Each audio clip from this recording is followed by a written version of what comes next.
All right, so welcome. We are in our second session of the Black Content Creator Summit. This session this afternoon, if you're on the East Coast, is technology and innovation in content creation, and I'm going to use my cheat sheet. But today we're going to be talking about how Black content creators can stay ahead of the curve, specifically when it comes to technology and innovation. So before we introduce our panel here today, which we're really excited to have, we are going to give you some background. So we know technology and innovation can be exciting, especially when it comes to content creation. In an industry that's constantly evolving, the mainstream development's happening, and what's happening is as mainstream develops, Black content creators are moving further and further away from that development. It's crucial for content creators that look like us to stay ahead of the curve. This is particularly important when it comes to Black content creators who have a unique perspective to offer. And we're going to be talking about this more here today. The content creation landscape has been greatly influenced by technology and innovation. We have founders, we have specialists on this panel, from new tools and platforms to groundbreaking techniques. Their advancements have shaped or reshaped the way that we create and consume content. That's just the reality of it. We've seen verses, we've seen all these different ways that we're consuming and really are being the trendsetters when it comes to content creation. It's essential for creators that look like us to harness the power of technology and enhance innovation to thrive in this dynamic environment. So we're going to talk today about emerging technologies, trends that are revolutionizing content creation, and we'll also discuss strategies for creators, again, that look like us to stay ahead of this ever-changing industry. So without further ado, we're going to introduce our panel, and then we'll get into the discussion. So Keila, why don't you kick us off with introductions today? All right. Well, hi, everyone. I'm Keila Tompkins Robinson. I am an SEO strategist, / expert, and a tech founder. So I have, I do SEO, I know SEO, and now I have a tool that helps other people to do SEO and know a little bit of SEO too. And what's that brand, Keila? So my main brand is Girl Get Visible, and the tool's name is SEO Assist. Perfect. Thank you. Tiana?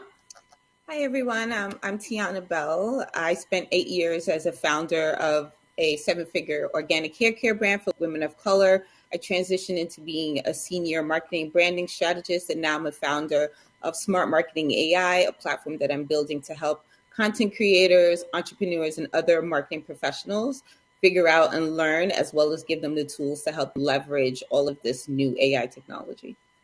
Thank you. And Morgan? Oh, wow. Hey, what's going on, everybody? My name is Morgan Wimbush. I am the founder and CEO of Savor. And what we're doing at Savor is that really we're just trying to help you make your next decision.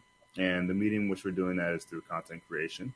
And in the process of that, we're helping content creators actually monetize their content, especially in the realm of food. Yeah, that's me. Thank you. And I'll turn it over to my co-founder, Lorraine Kamisha.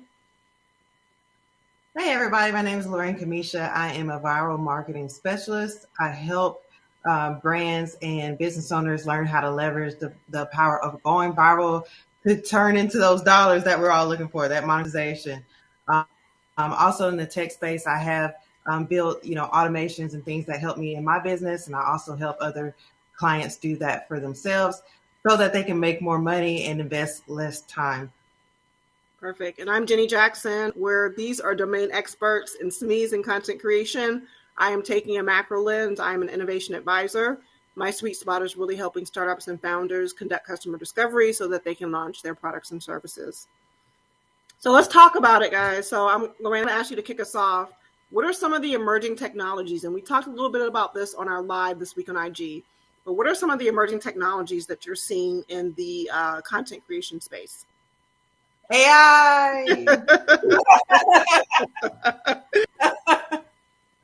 Everything AI right now. It's like a race. Like, I was saying earlier, it's like the wild, wild west. Everybody's, clamoring to see, who's going to come out with the best product and the most efficient product, and can it do this and this and that and the other, and what plugins we can use. And to me, it's very exciting, and it's a little bit overwhelming too for, like I said, somebody who's a tinkerer and wants to see how things work and wants to pull things apart. That AI, that I think that's the biggest one right now. And Morgan, I'll kick it over to you. Any other emerging technologies or even adding to the conversation around AI? it's funny. It's definitely under the limelight right now, but AR VR, it's right there. It is right there, and I think a lot of people are not paying attention to it because of everything going in AI.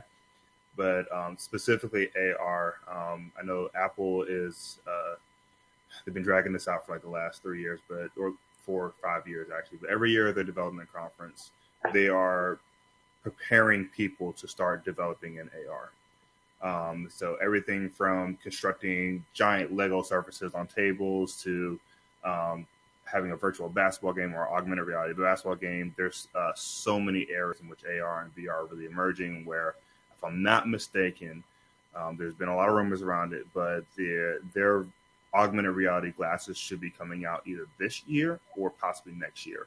So you're going to see a whole door just completely opening up for that space alone. So that's one I would definitely be on the lookout for. Yeah, so we've seen all the TikToks, right? People with the glasses on. It's a huge trend. It's trending. Tiana, what do you have to add in terms of emerging technologies? Well, I'm super bullish into AI based off of where I'm building the platform. But I do, just to piggyback on what he said off of AR, I do find that that's going to be really, really interesting once they nail down essentially what the whole function is going to be for us to be able to experience the AR. Because then it would be able to take right now an omni-channel funnel, marketing funnel. You'd be able to kind of like track those analytics like boots on the ground, someone essentially being able to shop as they walk down the street and different things they're paying and then what they're seeing is going to be now also being able to be tracked. Super scary sounding, but as a marketer, I'm excited. I'm excited. But yeah, so just to touch on that, but yeah, I agree. Everything right now is AI and just kind of like figuring out what tech stack works best for you based off of the industry you're in or essentially that the funnel you're building. I think it's too soon to call anything particularly right now because everything is just kind of in an upheaval. But I got my eyes open, and I think everyone should just kind of like pay attention. And it's super overwhelming, as she says, even for someone who's in the space day to day. I get very overwhelmed by the amount of news and platforms and projects coming out. So I would say, try to grab a hold of one thing or one area, whether it's voice or visuals or, ChatGPT, I think is a great one to kind of like hone in on first because it kind of has like this mothership feel to it. But yeah, that's kind of my 2 cents.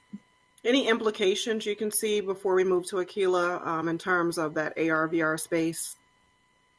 Maybe regulatory. I always think about all the kind of outside factors, and right, that's my customer discovery hat. I think all of them will have implications. I think all of them will end up with some sort of regulation. I think the government is going to get involved with everything. They already, just this week, Sam Altman, the founder of OpenAI, was sitting in front of Congress. So they're taking a very different direction than what they did, instead of allowing Mark Zuckerberg to run free and wild for like 10 years before they in, they're like, let's try to get a handle on this up front. So I think all of this stuff is going to end up being regulated. How, we don't know. They did mention building out some sort of regulatory agency like the FDA. But where we are right now is how they're going to regulate something that nobody even knows really what's happening. So just putting it out there, something to pay attention to, but we don't really know any answers yet. And I'm smiling because it's timely, right? You have to put it out there to then build the regulation around it. So now is the time. Yeah. Akila, any final thoughts on the emerging technologies and maybe implications around that? I definitely would agree with AI. I think, you just can't get around it. But I think thinking of AI, and one of the other things that's kind of coming out of a lot of remote working and people starting business, stuff like that. So too, kind of technology. So thinking of the AI, a lot of people, I think, are really leaning into and somewhat struggling with how to make it uniquely their own voice and not just get overtaken by the AI and AI content. So I think that's going to be a continuous. I think that's going to be the evolution of AI. Like now we know that we can get almost anything, and now it's going to be how do I get almost anything and still remain myself and still remain my content, still remain me, right? Or remain whatever the brand or the company is, right? So it might not be a personal thing. So I think that's one really big thing that's going to continue to be part of the conversation over the next few years as it evolves. And then the other thing, like I said, leaning into the remote workspace and just building remote and global teams as more and more smaller companies become companies, right? We're going from solopreneurs to small teampreneurs to companies, right? But we're not looking for building space, which is good, right? I think more dashboard type technology, technology that brings together different like VDI workstations that's more available. So I come from a tech background. 20 years technology in healthcare and in finance tech and larger companies. And I think more of the tools that they have available are now going to need to be scaled to a place where smaller businesses, smaller companies can use them and use them remotely and bring all together like what we would have had as a desktop. Now we're going to need to now have something where my team can log on and just do the work, right? Without having to log on to 50 billion tools. I think that's a part of technology that not a lot of people are talking about, but we should be talking about how do we make that, how do we create that, how do we get that into our own businesses, because it's going to help with the automation efficiency of it all. And it makes it easy, right? That when I hear easy, I always tell people, and I know it's going to sound like a broken radio, Morgan, but I always tell, what is easy? Like, what does that mean to people, right? Mm-hmm. So we see that now with co-working spaces. WeWork, right? There's another one moving into here in Charlotte, and I'm not sure where you all are regionally, but that's a real kind of evolution in terms of marketplaces and what's happening in the environment. So we talked about some of the key trends, right? AI, AR, VR. Any gamers, right? And Akil, I'm going to ask you to kick this off because that's a very niche space. What's going on with live streaming and video platforms, right? We're seeing content creators interact with these live audiences. I cannot remember the gentleman's name. Forgive me. You probably know who he is. But they're building these strong communities and really monetizing that content. So how can some creators, especially ones that look like us, leverage that technology when it comes to live streaming and then obviously monetizing themselves? Well, like you said, when you start out with any gamers, right? And at first I was like, I don't play the games. But then when you got deeper, I'm like, gamification, yes. Because I think you're absolutely right. Like, even as I'm building out my tool, and I'm sure the other founders are thinking about this as well, is how do we get people to use it more? The way, if you're building a SaaS tool or a SaaS company, and really any company, but I know SaaS folks think about this a lot, is how to make it sticky, how to make it part of something someone needs to do every single day, or wants to do every single day. And I think leaning into gamification and bringing the gaming part out of just a video game console and bringing it into tools. So, like TikTok has, I always jump on lives and how fun this is. Like, they've got like the little stickers that they can give, and then people can give special incentives if you get that, or just bragging rights. I think the more you can make things sticky and the more you can make things fun for people to come back and be there over and over and over again, that's how we're really going to be able to use technology to help to scale and grow our businesses, because it's not just about getting the next person to come to your platform, it's about keeping the people who are already there. So I think the more we integrate that, incorporate that into what we're doing, we're going to, see that benefit there. Beautiful. So Michelle's co-signing. She loves live streaming. You just heard a little bit of Charleston come out of me. But just to help us think about that. So Tiana, what's your perspective on this whole live streaming space? I think that it's a very niche space, but I also think there's a lot of revenue and money that's available in that space. 1,000%, especially if you're someone like a lifestyle creator, anyone in that particular space, there's a lot of money. I think QVC has obviously proved the model. It's just essentially now the issue that they're going through is now post-COVID, where we had this boom of wanting to be back out in real life, right? So that maybe the next year or two, we'll be now going to a space where we'd be more willing to blend in real life more with also like virtual shopping again and virtual experiences again. I think typically the pendulum always swings kind of like this way, then this way, and then ends up somewhere in the middle. So I think probably within the next couple of years, live shopping probably will start taking off. And as a creator, you're definitely positioned perfectly, because you can be a spokesperson for multiple brands, right? Or your own brand that you're starting to build. So I see you shaking your head, Lorraine, because we just talked about this. But Morgan, you're smiling. I'm going to take a step out and say you're a gamer. So tell us what your perspective is on this live streaming and video platform space. Yeah, I dabble. It's periodically, you know, I don't have it underneath my desk. You know, it's cool. So I love seeing people do things that I can't. And that entertainment value that's associated with it is amazing. I even find myself, I haven't gotten to the level of contributing yet, I will say that.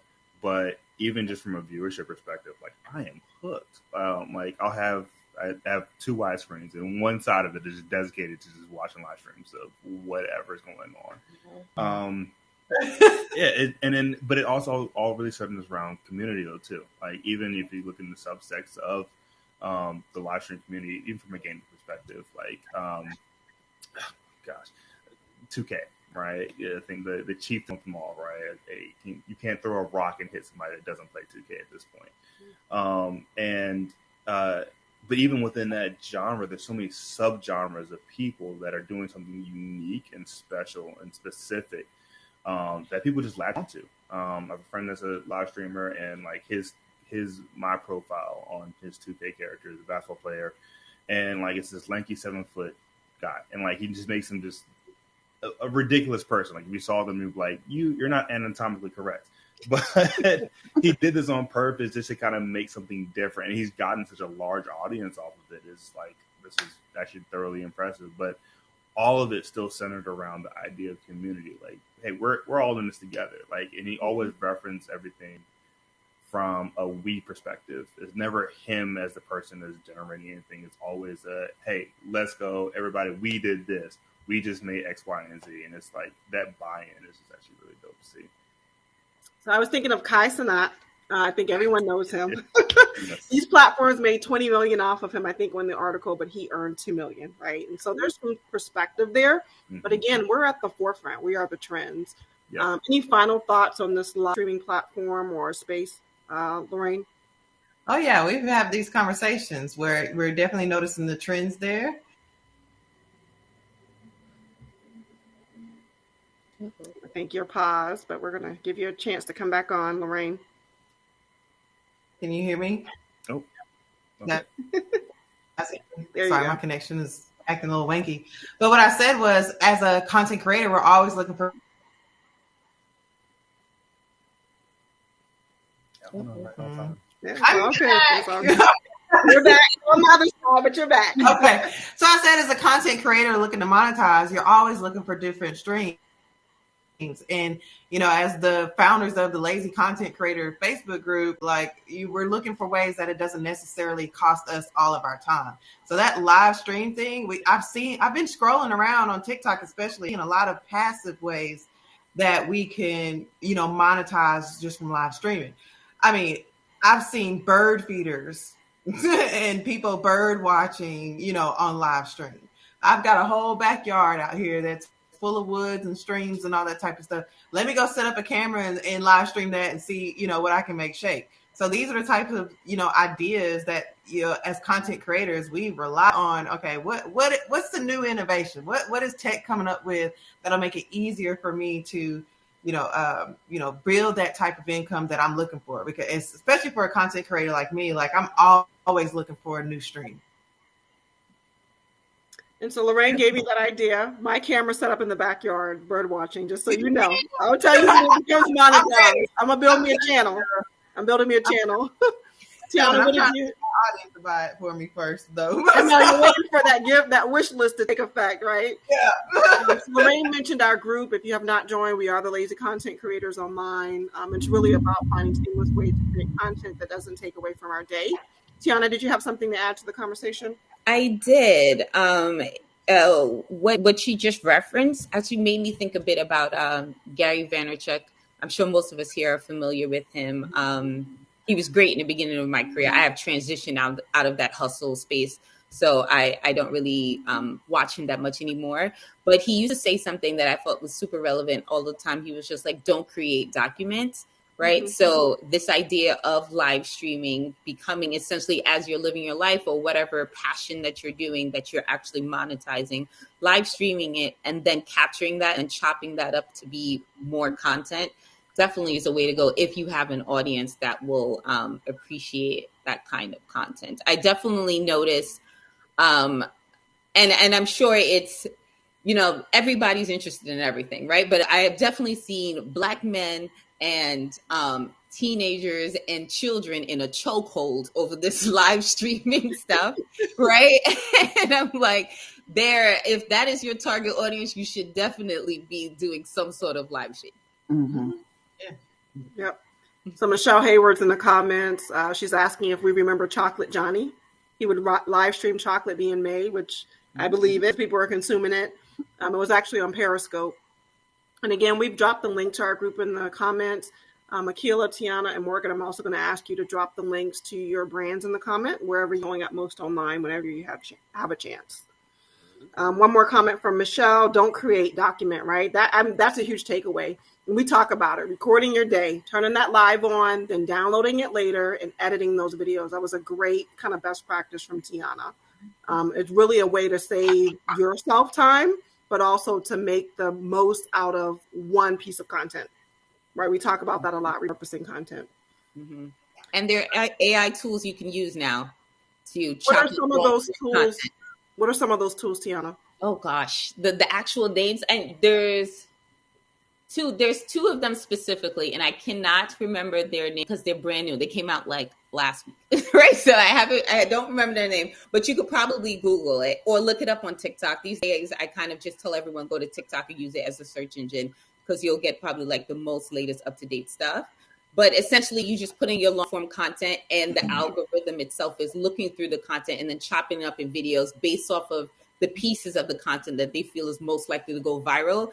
And it will add captions for you and create hooks for you and things like that. So it definitely, if you're, a lazy content creator, and I that now because I'm a busy person, so I got to be lazy. I think that's such a great tool. But I will try to look it up and put in comments. Yes. So Michelle is thinking it may be Opus. I know Lorraine, Jessica, and I use Captions app quite a bit, at least for that AI Video piece IO, of generating scripts. Video VidI or something like that. Let me look it up. That sounds like one of them. I saw that one today. Yeah, I know Opus has become my new friend too. So I'm with Michelle on that one. There's another one called Chopcast that I've been playing around with. And this is just for the video creation piece. Descript for editing if you want to like manually go in. The only thing I don't like about Descript is that they don't have that AI cutting it up, but it allows you to do it yourself. Like if you want to, and then also editing long form. Descript is really good for that. Trying to think what other tools I've been using a lot. Canva's been doing some great things. Let's just say that. I thank myself for not thinking of Canva first, because that's a very real solution that folks use. Yeah, one of like the old faithfuls, but they've really been like, I'm always blown away with some of the new stuff they're doing now that they have the bulk create. So if you like, I do a lot of written form content, and so the bulk create is really good for videos. They do have video now, more robust video editing tools. Like they're doing some amazing things. So don't sleep on Canva at all. No, I believe it. So let's talk, and Lorraine, I'm going to ask you to kick us off because this is your space. So social media and influencer marketing. Social media platforms have become powerful tools for content creation and distribution. We heard Tiana mention about, it's almost like the new Google, right? Typing in the hashtag, finding the trends, finding folks quickly online. We know as Black content creators, we can utilize platforms like IG and TikTok and LinkedIn to showcase our work. How are you using those platforms today, Lorraine, to showcase your work and really help dig into the niche for you, which I know is marketing? I'm telling stories. I think that's the main thing right now is telling stories and finding ways to relate to the audience that you're trying to create. So if you look at any of my TikTok content right now, not only because that's what they are monetizing, But if you've been in sales for a while or you've done any type of marketing, you know that most companies are going to make their compensation um, programs or their compensation, algorithms based on what they are trying to push. And right now, they are trying to push that longer form content on a lot of these platforms. They are essentially trying to create these, be the next Netflix and Hulu's and that type of that. I believe that's where they're moving towards. So they are compensating content creators for being online longer and telling these stories and keeping that conversation going and building those relationships. Any thoughts from you, Morgan, on how creators can leverage some of these platforms and really leverage it for influencer marketing and really to help build their own brands? Honestly, you kind of covered a lot of the points. So, and honestly, that's what we're even trying to solve as well for our platform. So tell us more. I'm going to plug you. Tell us more about Saver App. What are you trying to solve with Saver App? So, first of all, we want to give a very big shout out to the Charlotte Launch Program at UNC Charlotte. They are helping us with our customer discovery and really helping us to open our eyes into what the problem is we're actually trying to solve. And so, after this week's iteration, we have come to learn that what we're really trying to do is help people make a decision as to what their next meal is going to be, whether it's sitting down in a restaurant, whether it's ordering takeout, or even cooking at home. We want to help you navigate to that next meal. And the best way in which that happens is in the form of content creators. Now, I'm pretty sure from everybody that's speaking here, everybody fights against the algorithm and they struggle to get monetization. So those are two things that we're trying to solve immediately, as well as somewhat discoverability as well, especially because eating to some degree is very local specific. Unless you're going to, Nashville, Tennessee, you're not really looking at Nashville, Tennessee food at the moment. So as far as working with the content creators, as a matter of fact, I saw one that's in here in the chats right now. We've been learning a lot. We've been learning a lot in terms of, how they operate, their motivation for even posting, and especially in the restaurant space, is hyper focused, where either restaurant has a large marketing budget to actually pay them, or eventually they get some kind of a promotion, promo ad or something like that later on down the road. But there's a large gap in between their cycles of monetization, and we want to shorten that up, because at the end of the day, they're really providing such a huge service of marketing that really goes unnoticed and unappreciated. And so, as far as creating those discoverability points, and actually leveraging those, kind of outcomes, we're still trying to figure it out, to be honest with you. It's a very wide open space and it's still a very new area. But there's definitely a lot of opportunity here, and there's definitely a lot of problems to be solved for content creators specifically, like being only monetized from your views, or getting the promotional payments. I mean, there's other ways that you can be monetizing your platform, especially if you have a huge hold on a specific market and audience group. Leverage them. There should be opportunities to be able to leverage them. And so that's what we're trying to build. Perfect. Thank you. And so thank you for sharing more about Saver. Yes. Akila, I'm going to kick it over to you. Any thoughts on social media, how we can leverage some of these platforms as content creators that look like us, and really showcase our work, connect with other creators, and build our brand? So I lean into my SEO, background and what I do, right?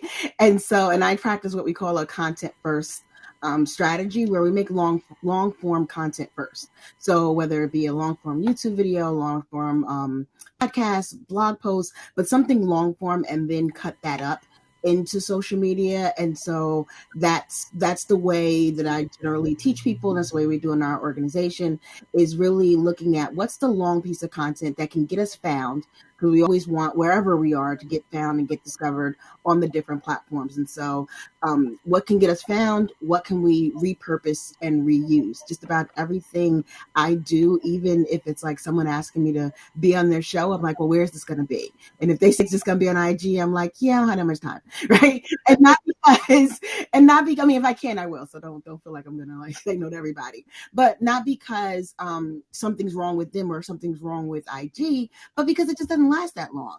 I'm looking at two things. One, how easy is it going to be for people to find it? How long is it out there for people to find it? And so a lot of the social platforms aren't really built. I mean, because they're built for what I call the latest and the greatest. They're not really built for long-term, long-form content. And so if you stuck with something like, again, your podcast, your YouTubes, your blogging, where you're going to make that content that is really going to be sticky and really going to stick around and people are going to be able to find it over and over and over again. And then you, not say deprioritize your social, but make that secondary. Whatever I say here, I can now make it into smaller clips, which is one of the things that SEO Assist does, helps you to like take that content and break it down a little bit. And now you put that in other places and you're using that to funnel people back to your website, which is where your products are, your services are, because essentially you want everybody to come home, right? Your home, not their home, right? But you want everybody to come home to your website. And so a lot of the content creation that we do, even for social, is how do we get them back to our home platform, which I feel like a lot of businesses kind of forget that. Like, we're not here to help those platforms grow. I mean, we do as by default, but the real goal is to help ourselves grow. And the way you're going to do that is getting people from these temporary platforms into something more permanent, which would be your home. So that's the way I approach social content. I don't even monetize as much. So I get into some of the creator programs and stuff like that, because I know all of my content is really to bring them back home. So that's the way I kind of look at it. One of the top trends that are happening in the creator economy space, again, moving those folks onto your own platform. Tiana, I see you shaking your head. Any final thoughts on this influencer marketing and social platform space? I mean, I think everyone pretty much said all there is to say. I guess I would just wrap it up mentioning something I said earlier. I'm very big into first party data. So I go into any particular project or campaign or opening a new marketing lever as, how am I collecting this data, this content, this context, and how am I staying in contact with this particular person? So I became a content creator this year for the first time. Even with the business I had before, I was very hesitant about being one of the faces of the business. So I think looking back at that now, that probably was a mistake. And because we allowed essentially other creators to become the faces of our brand, and they had more leverage than they probably should have. So this time going into starting a new company, I knew that I wanted to be a face, do it my way, but I wanted to be a face up front so I can retain that leverage, and I can also, retain some of those dollars because I am doing the content creation. So it has been a very interesting experience, but like I said, I went into it from the very beginning knowing this is just going to be one of my marketing levers. So the goal from the beginning was just driving traffic away from TikTok and monetizing as soon as possible. So it's working. So Good. to do it. Keep doing it. It's definitely working. And for all of you, you're like thinking about like, well, where am I driving to? At the very least, just get the emails, because the ROI on emails is 40-1. It's the cheapest marketing lever you're ever going to have. You need to make sure you're just at least collecting emails. If you can get SMS, try, but at least get the emails. So I learned that from Lorraine. I just captured. I had like a sales group on Facebook, and they got 2,500 emails. I didn't know what I was going to do with them, but I knew I was going to market to them eventually. Yeah. And when it comes time, essentially, to if you don't have anything going in a pipeline and you're going to remarket later, yes, a bunch of those emails might be dead. You're going to have to like re-warm up that email list, but at least you have something to work with. Yes. And I'm a big suggestion. Get the emails, turn on some automation flows, just have maybe 5 or 6 emails going out over a 6 weeks period talking about yourself and like your best performing videos. And at least you have some sort of nurturing happening until you know what you want to do to monetize. Love it. So this is a good place to pause. We have Jessica joining us, Jessica Walker, Josh Speaks Digital Online, the brain of this event. So thank you, Jessica. Guys, give her a hand. Yes, thank you, Jessica, for joining. So if you'll take a couple of minutes just to introduce yourself and tell everyone where they can find you online and where your zone of excellence is.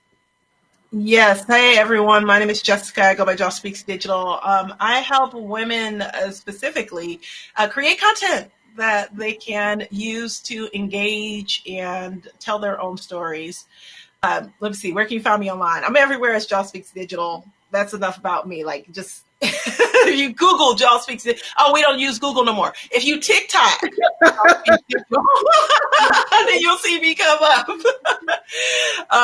And so I'm super excited that everyone is here. Just holla at me. I'm on all platforms. I'm usually everywhere. Audio. So I'm there too, right? I'm in the audio spaces as well. So yeah, just holla at me. I'm glad to be here, and I'm looking forward to jumping into the conversation. I love what she was saying about, oh my gosh, email sequences and nurturing. Okay, Tiana, who can we get to do this for us? Because I ain't doing it. So who else can we get to do this for us? The software is doing it. You just need to build it. You just need to build who it. we paying to build it? Because I ain't got no more time to build nothing else. Here's the thing. And if you don't have a copywriter, if you are not a copywriter and you're DIYing, now this is when you partner with a platform like ChatGPT and you put in the information of what you're trying to create and have it build out an email nurturing sequence for you. Now you're going to be like, this is going to be super general.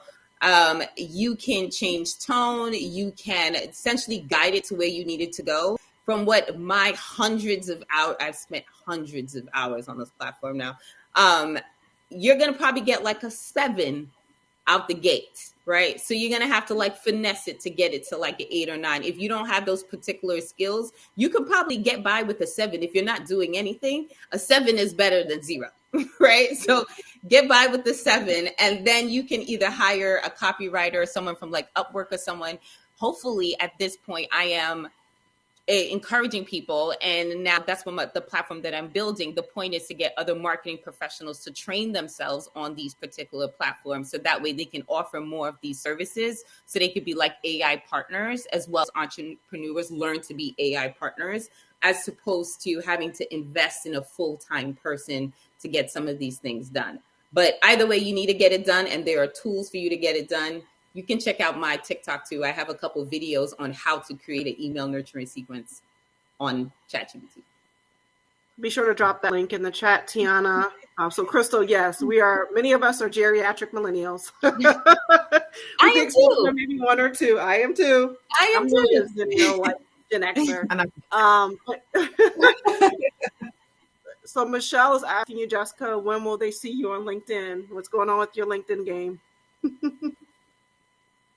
And I think so what's happening with LinkedIn? I am now putting in a strategy to take all of my content that I create on TikTok, filter that in. So I'm being very intentional about the content that I put on TikTok, filter that to YouTube, and then share some of that content onto LinkedIn, utilizing Repurpose.io. I know what they say, right? You use those platforms and they're going to limit your reach. I don't care. As long as it's something out there that is enticing to people, hopefully it'll get to the right person, and that engagement will spike it up to where I won't have to allow the algorithm to do anything to it, right?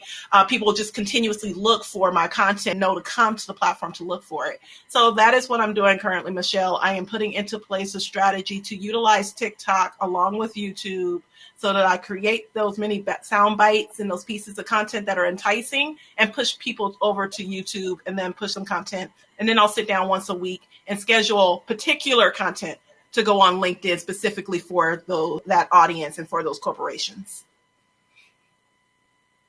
So Michelle, it looks like she's adding to the conversation. Earlier this year, someone looks like looked at a LinkedIn post. I'm getting a hover here.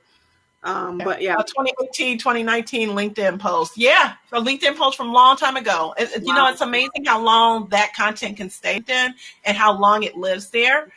Particularly, I use Instagram in that same way, right? Where I'm building out a profile of all of my content, so that when people say, oh, what do you do? Oh, how do you do it?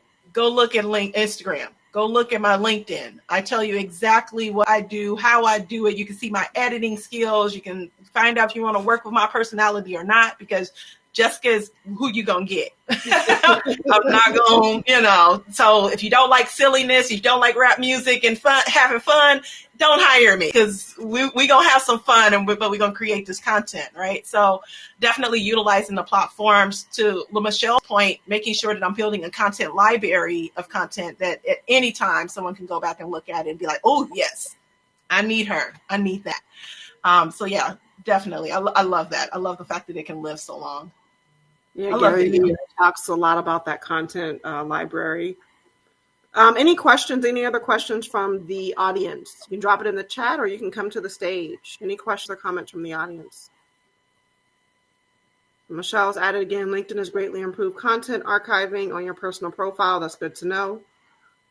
And I think everyone here is on LinkedIn, whether they're actively using it or not. Yeah, and Akila has a tool. Akila, I know I'm jumping in late, so I'm not sure if you talked about it. But I put Akila's tool in my book of 52 tools of content. She doesn't know this, how to create content. But I threw it in there because it's an amazing SEO tool. So when we talk about content living for a long time, we definitely want to look at keywords and how long it lives. I don't know, Akila, if you talked a little bit about keywords and SEO. We didn't talk about longevity of our content, right? How long our content can live on after we post it. Yeah, so thank you for that, and thank you for putting in the book. I did not know. So we didn't talk about the keyword piece. We did talk about the longevity piece, because again, to me, that's one of the most important parts of creating content, is making sure you don't have to create it over and over and over again. But some of the things that the tool does, it helps you to find out different topics that you should be talking about. I know we talked a little bit about like how do you figure out what to even create. It looks at, this is what people are searching for. Everything I create is really answering questions based on what people are searching for. So it helps you with finding topics around what people are searching for. Once you find a topic, it helps you to actually write and create something based on what you know. It's almost like, if you guys ever did Mad Libs back in the day, since we're all Gen Xers and millennials and older millennials, you probably remember Mad Libs, where you go in and put in a couple of words. And that was literally what I was thinking. Like, what if people could just put in, answer these questions, because you know the answers. Most of the people I work with are experts in their space, and they know the answers, but they just may not know how to do a blog post, or may not know how to write for SEO. And so now you just answer those questions and you get completed content. And then the other part that I mentioned, that it also helps you to repurpose. So now you take your content, you put it in here, and it's going to give you, these are the Instagram caption and social ideas. These are TikTok ideas, because I'm all for the short form, right? These are TikTok ideas, all based off of things that you've already said and knowing. So, kind of, and thank you, Jessica, for that, but, kind of pulling together a couple of things that I said, that yes, it's important to, create the content, lead them back to your home, but also make sure that it's content about what you speak about, which is where something like your keywords would come from. A lot of people go for very vague keywords, like, because I'm an SEO strategist, like, oh, I just want to rank number 1 for SEO strategists.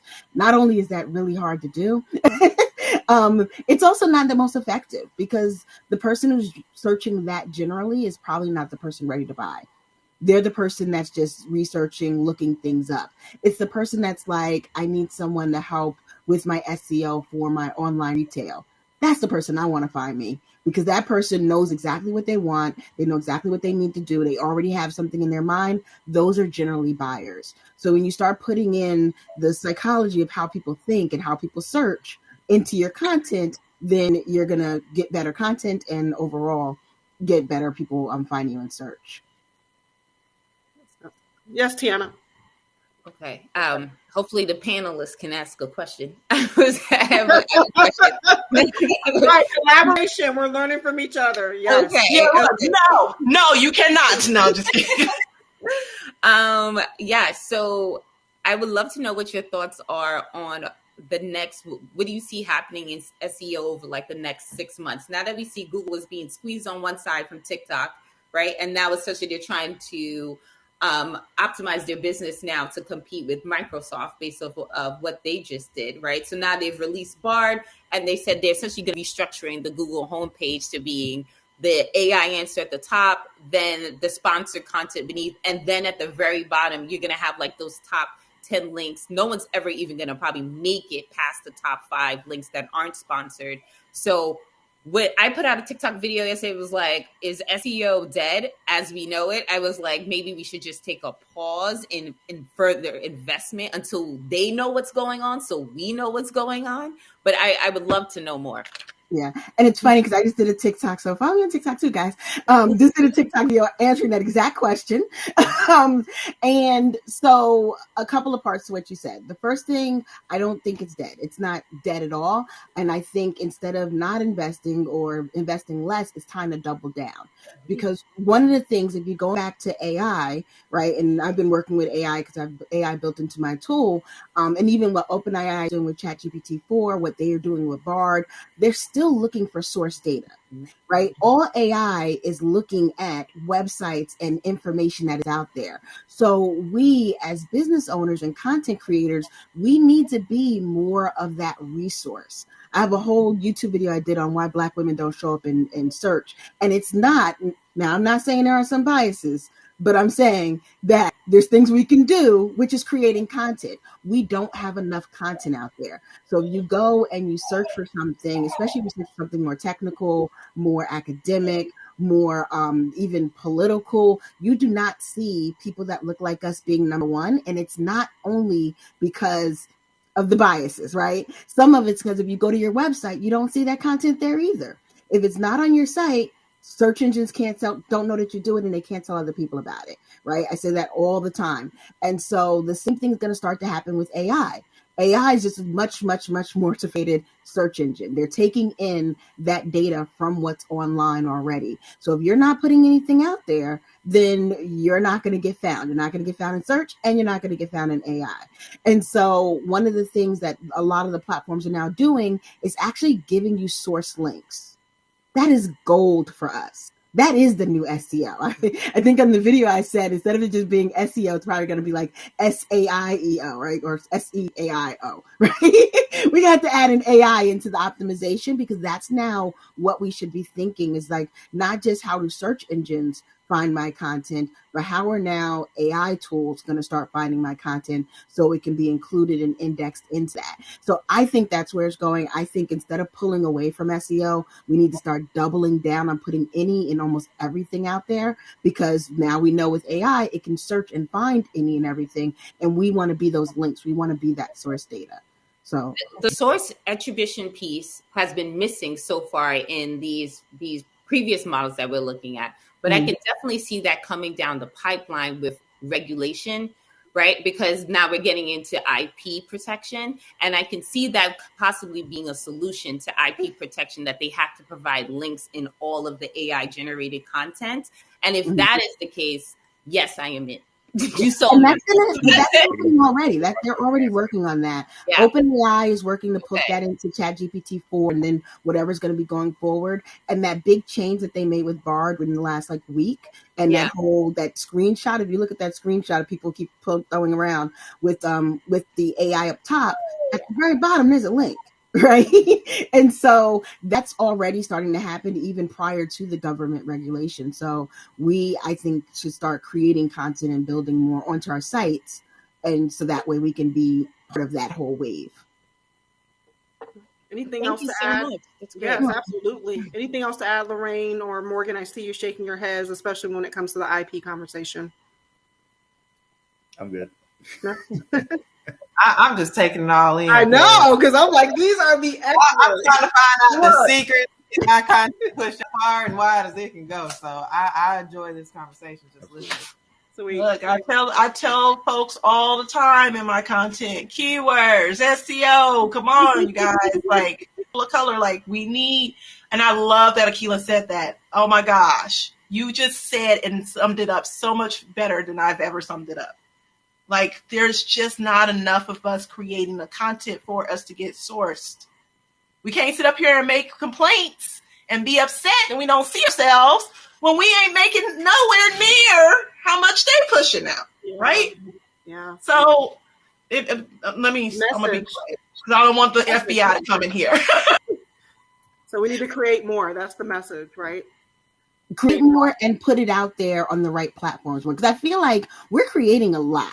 Right. I mean, even as we just talked about going live, the amount of people that are going live and doing that type of creation, we're creating a lot. We're not putting it where it can be found. Wow. I think we're creating a lot. I'm going to come back to you a little bit, Akila. I think we're creating a lot, but we aren't creating enough. I think that with everything that goes on, especially with women of color, we have so many other things that go on that we'll create for a while and then we'll fall. We have no continuous grasp of just continuous content coming out. Like there's several folks that I follow on YouTube, things to that effect, love their content, right? But it gets to a point where all of a sudden, and it may be just lack of understanding, it may be lack of information and understanding how to build a team out so that you can continuously, push out. I don't think Mr. Beast has missed 1 week of posts. This dude, he is literally a beast because he has a beast team. But for some, whatever that disconnect is, or maybe we just aren't there yet, I don't know. But for us, it's harder for us to keep it consistently going and for us to be able to reach those same levels as those other creators, to have that much content out there where we can, build these massive platforms with folks of color. So anyway, Actually, and I'm with you on that. And I just want to, so my response to that, not that it was a question, but I'm going to respond anyway. I feel like the reason why we don't have that consistency and we're not continuing to pump it out and, like you said, stop and start. And I do it too. You go to my podcast, there's a lot of gaps. I pod fade weekly. But I think one of the reasons is because, especially creating that long form on these, we're just going to call them silent platforms that aren't necessarily made to give you that immediate audience. I think if we don't get that instant gratification, we quit. Enough of us aren't looking at our analytics, so we even see the growth, right? But meanwhile, things are happening, things are growing, things are doing in the background, but when we don't see it, that now we no longer have that incentive to continue to do it. And we feel like, oh, it's not working. Meanwhile, if you check your analytics, you would see that your podcast is bringing in thousands. Even when I'm on my pod feeds, my podcast brings in thousands of downloads per month, even if I'm not doing a new episode. If I didn't pay attention to those numbers, I would tell somebody that podcast was a waste. But I know for a fact that it's working because I'm looking at those numbers. So I think the two things combating each other that we don't see, when you get on Instagram Live, you see all the people jump on. When you get on TikTok, you see the comments and the stuff like that. When you do a blog post, you get crickets. You see nothing. I'm going to be honest with y'all, right? You don't see it, but then when you do your analytics, now you see the traffic, right? Now you see things happening. Or when you have for some reason, which is a good reason, I'm getting a lot of downloads this weekend of one of my freebies, which is not what I'm pushing, right? I'm actually pushing something else. But one of my freebies is on fire. I know that's because one of my platforms, people have found it and it's just everywhere, right? It's actually, getting the same amount of downloads as the thing I'm pushing. That's what I always have to tell people when we talk about SEO. It's silent. It might not feel or give you all the feels that some of the other platforms will give you, but it'll definitely give you the traction and the traffic. And one day you'll just be like, where are all these people coming from? And then you look at your analytics and be like, oh, I got listed somewhere. I got tagged somewhere. Somebody's been sharing out my blog post. That's what you want to happen, right? I'm coming up number one for something. But I feel like, so to answer what you were saying about us not just doing enough, I feel like we're not doing enough because maybe I hate to say it, but we're feeling a little too much. We're waiting for those good feels. And when we don't get those good feels, we step out instead of continuing to push, which is what Mr. Beast does. He says it all the time. Nobody was watching. And then that's because he kept doing it and didn't stick with the feels of when it didn't feel so great. So I'm going to lean into something Lorraine says also, is being ready to go viral, right? Everybody wants to go viral. Everybody wants the views, but what are you ready for it, right? Can your platforms sustain it? Can you really, provide whenever someone's coming to your site, or you're getting tens of thousands of folks coming to your site because something went viral? But I think we're also talking about becoming a resource. We're also talking about having our expertise out there so someone else can source it and use it and become that. We are now that expert in their head. We are now that resource that they use and they share it out, right? I know Lorraine's content for sure. She becomes that resource person on a lot of these platforms where they just like, oh, her video good, let's post it, right? And then she, right? So Lorraine, do you want to talk a little bit about that, like how you've been able to like pinpoint exactly, you know, what you feel like could go viral or what you feel like can resonate with someone so they do share it out? And then I want to go to Morgan and talk a little bit about his, I don't know, did you guys already go through Morgan's? We did, but I have a good question for Morgan. So let's toss it over to Lorraine and we'll tee up the next question. For me, it's just really about listening to the audience. And I said this earlier, it's really hard to be successful on platforms that you never visit or that you don't use yourself. If you're not on there noticing the trends, seeing what the conversations are, noticing what hooks people in to be able to, get that watch time, those watch hours, those views, then it's going to be a struggle for you. So even on Facebook, I'm a writer first. So, a lot of my content was going viral because I was just scrolling around, just looking at what the environment felt like at that time. Like, what are people struggling with? What is going on out in the world? What are current events? What celebrities are making moves, or what conversations we're having about them. And then just putting my own spin on it. I think it was Jessica that might have said, or maybe it was Akila that was saying, a lot of people put out content and then when it doesn't immediately go viral, they quit. And that's something that I noticed within my clients and just within, network with different people. So I then turned that into a status on Facebook that was like, hey, y'all post a video one time, it don't go viral and y'all don't post anymore. And that little status end up going viral because so many people could relate to that. It's a common struggle that a lot of us are having. Hey, I even dealt with it when I first started. I actually go back and I show my clients, hey, I remember when I first started TikTok. I got on TikTok in like September of 2020. My videos are trash at the beginning. But it's just about learning. You got to post, you got to do it to learn it. So for me, it's literally the vibe. I like to just vibe with what I see going on. So Lorraine, you've made a good segue, right? So let's talk about how we can stay ahead of the curve as Black content creators. Let's talk about experimenting and taking risks, Morgan. What can we do as creators to experiment, to take risks, to test and learn? And I'm calling on you because I know you're knee deep in this space and getting uncomfortable. Yeah. That's a great question. And tell us what you're doing, right? Because I know you've got some build going on and you've had to take a step back. Right. Yeah. So as far as what we're doing, and I didn't do a great job of explaining what we're doing in the first place. So even when we are helping. Can I explain what you do, Morgan? Can I explain it? Can I explain it? Let's go ahead. Let's hear it. So you get to eat and get paid with his app. Okay? So all I got to do is take some pictures of my food, and then if they use it, I get paid. That is amazing. I cannot wait until it comes out. All right, I'm super excited for that. And that actually kind of speaks a lot to the experimentation of it too. I mean, even when you're starting off in your content creation, like you're already constantly experimenting anyways, right? Like what actually captures your audience? What are they actually looking for? Like what specific scenarios speak to what specific audience as well. And so we're really trying to capture all of that as well and to present it in a way that's consumable. And then even our platform right now, and when we will it all down, we're affiliate marketing, really, when it comes down to it. We're providing you the opportunity to actually leverage off of the content you've already built. When you go to a restaurant and you take a video, you film like, this is my experience, this was dope, vibes, bang, food, right? When I take the picture, I tag all those menu items. If somebody actually goes to my post, they see it, and they actually purchase, whether it be takeout, delivery, or even do a reservation from your post, we just pay out 10% to you, right? So that way it actually helps you build that system of residual income because, like you all said before, your content lives.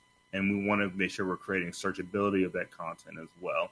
So that way, if you go to another location, you already have resources that are vetted that you can actually validate with your eyes to a certain degree, even from a video perspective. And you can actually make a confident decision when you're going to a location. And so when it comes to experimenting as well, it's like from a content creator perspective, honestly, like everything is an experiment. Mhm. Really, everything is an experiment. I'm not the greatest content creator. Everything I do ends up turning into B-roll for some reason. And so I get too cinematic with everything. I try to get all the right angles and stuff. But when I first started making some content for Savor specifically, it sucked. It was terrible. It was really Now, it was, why do you think it sucked though? Because you might think it sucked and it might not have. So what do you think you did that made it feel so like that? we weren't communicating the thing that people really wanted. That's why it sucked. So I mean, of course, in the early onsets, you're never going to get traction right up front unless you already have a large following. You're not going to get traction like that.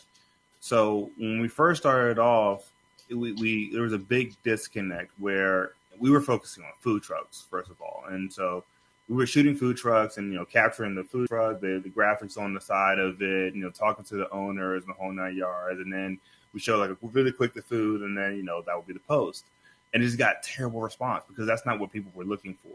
At the end of the day, they were looking like what's on the truck.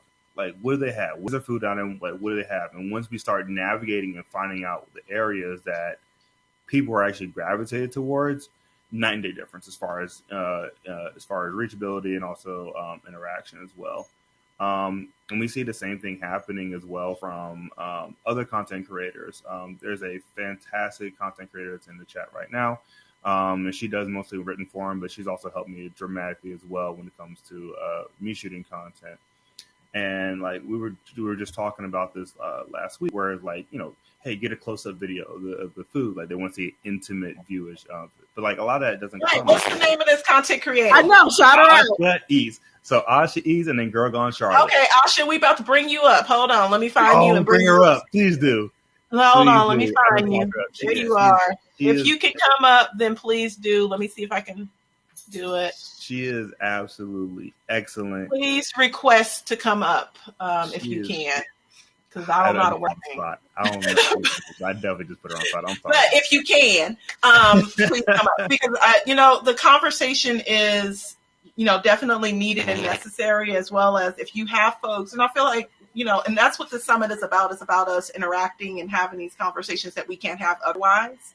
Right. And also networking and following each other and connecting. So if she has tidbits or things that we need to know, or she's out here killing the game about food, then I got to get ready to be on this app, man, because I'm about to be like, let me know. There she is. Let me tell you right now, I'm about to be going to every Taco Bell, every.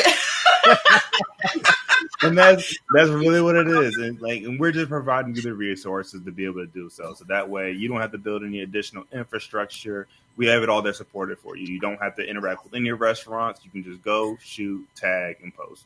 And then watch your bankroll roll. That's I cannot wait. Oh, and it will be a game changer also for these small restaurants that have the best food that people just don't know about. Absolutely. Right. Yay, she's up. So hi. Can you hear me? Yes, we can. What's up, Asha? I'm here. I'm sorry, y'all. I had to cover the mic. I'm actually like getting my hair done right now, and I was like, no. But it's all good. It's all good. I'm still here. Yes. So thank you so much for coming on. First of all, just do a little brief introduction, and then I'm gonna have you and Morgan kind of have this conversation real quick, and then we'll hop back into the panel. But please introduce yourself. Okay. All right. Well, hi everyone. My name is Asha. Morgan told you about my food blog. It is Asha Eats World. For me, do a little bit of like writing and video content production in the food, travel, lifestyle space. A lot of that was centered around, first of all, my love of eating and building community. But also when I moved to Charlotte, because I'm originally from Florida, I'm from Orlando, lived in Tampa for about 10 years, and then I moved to Charlotte. I was coming at a season of my life where I really wanted to do a lot of motivational stuff too, and encouraging people, because I was moving out of one season in my life into another. So that really inspired me to start the whole video production part of it. So, and then food was just a way for me to meet people, because when I moved to Charlotte, I didn't know anybody at all. I made this move. I'm going to go to a new place and meet some people and get really connected. And I'm really surprised at the way that I've immersed myself into Charlotte, and Charlotte has kind of become a part of me. So I've got to meet awesome people like Morgan and, lots of other folks. So that's what I do. I do, food writing, feature writing, video content, all that stuff. And so when you and Morgan came together to kind of create this content, Morgan, you said it was, you were looking at it like, yeah, no, this isn't going to work. What were some of the conversations that you two had around creating that type of content? To be honest with you, it wasn't even like that. So I actually, when we first met, I was actually asking her a lot of questions around Savor. But from there, she gave me the real quick, I'm good. And I was like, ooh, we got a problem here. But out of that, though, it actually gave me the opportunity to really take a seat back.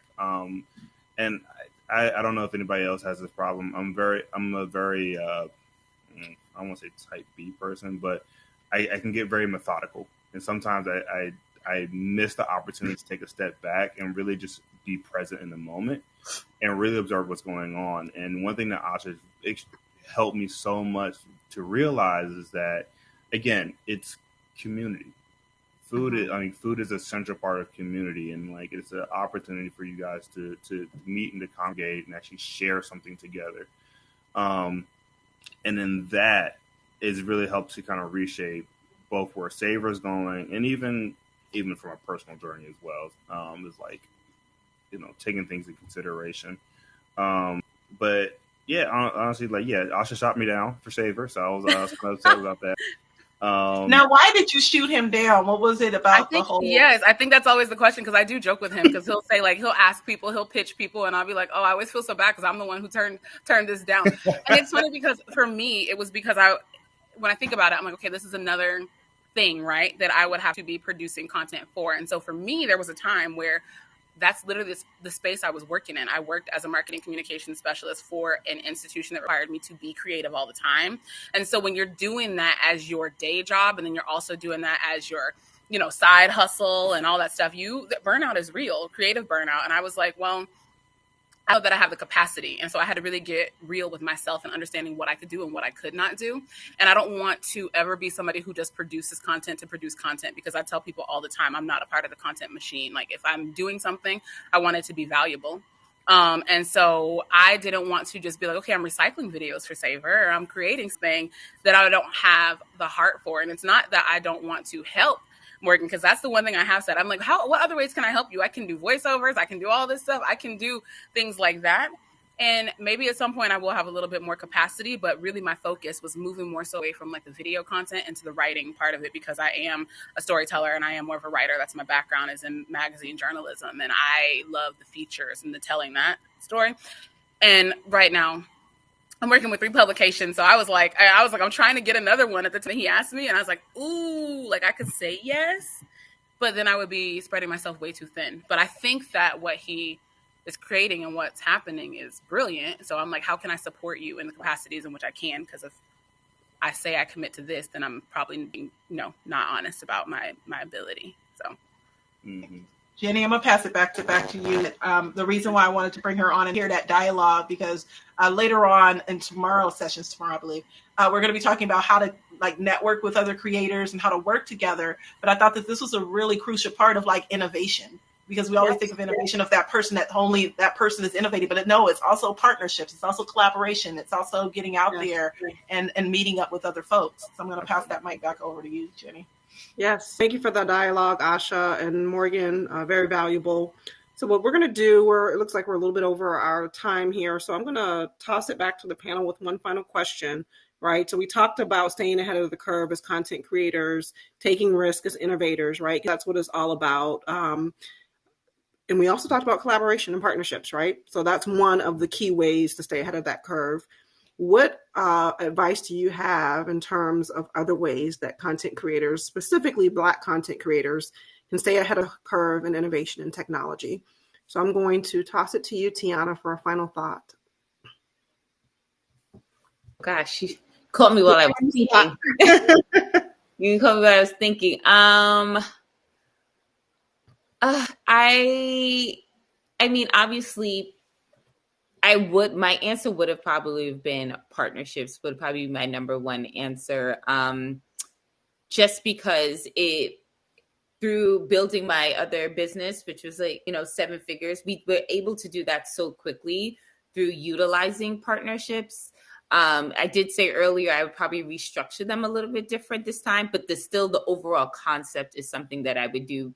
So I would highly recommend everyone to look into who's in your field, who you can partner up for like an affiliate, or partner up for in real life events or virtual events, or co-create a product together. I think that's probably one of the best ways. That's what we did a ton of. And that actually worked so well, because then they became someone who was pushing the product as much as you were. And then all of our leads were coming in warm and hot, So that would probably be my number one tip. And then also too, like, building community, which I know is so at this point, right, to like say those words, but I mean, it's true. Like, you get a space of people together and they're talking about you and what you're bringing to the table and what their pain points are around the solution that you created.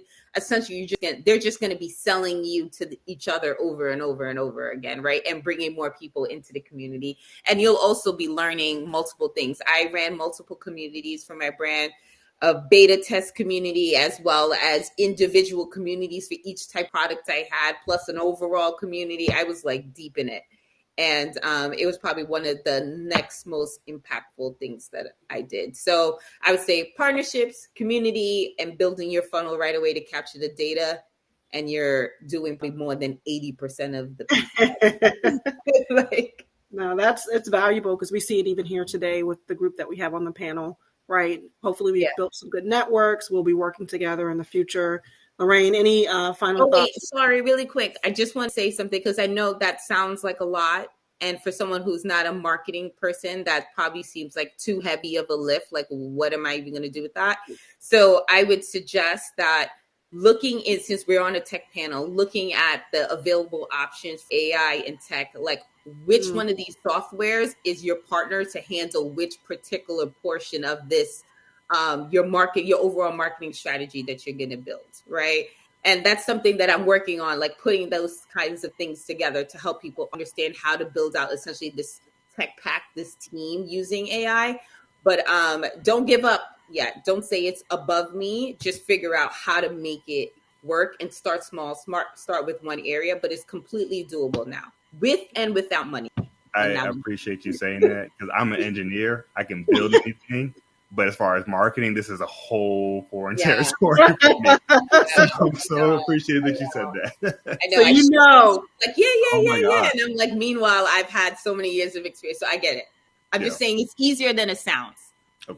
Okay. The more you found your people, just make sure. Yes, I know. I will be getting everybody here, because there was so much valuable information. Perfect. Lorraine, final thoughts on how Black creators can stay ahead of the curve as innovators and in technology? I mean, just doing what we're doing here, networking together, sharing ideas, being a part of those conversations, being.